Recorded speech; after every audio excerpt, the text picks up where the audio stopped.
எனக்கு தெரிஞ்சு பார்த்தீங்கன்னா, அ சவுத்ல இருக்கக்கூடிய மெஜாரிட்டியானது ஏடிஎம்கே வாக்கா தான். சவுத் வந்து ஏடிஎம்கே தான் ஜெயிக்கும். அந்த அந்த அடிப்படையில தான் இருக்கும். இப்போ நீங்க கடந்த 2016 ஜெயலலிதா அம்மா இறந்ததுக்கப்புறம் 4 1/2 வருஷம் சசிகலா அம்மா கடனுக்கு எடப்பாடி பழனிசாமிட்ட ஆட்சிய குடுத்தாங்க.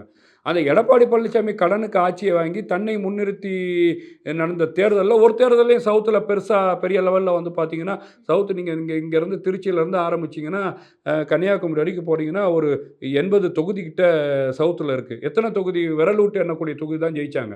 அப்போ சவுத் வந்து பார்த்தீங்கன்னா, திமுகவுக்கும் பிடிக்காத ஒரு அங்கீகாரம் மரியாதைக்குரிய எம்ஜிஆர் அவர்கள் திண்டுக்கல்ல தான் இடைத்தேர்தல் மாயத்தேவரை வைத்து வெற்றி பெற்ற நிகழ்வெல்லாம் நம்ம பார்க்குறோம்.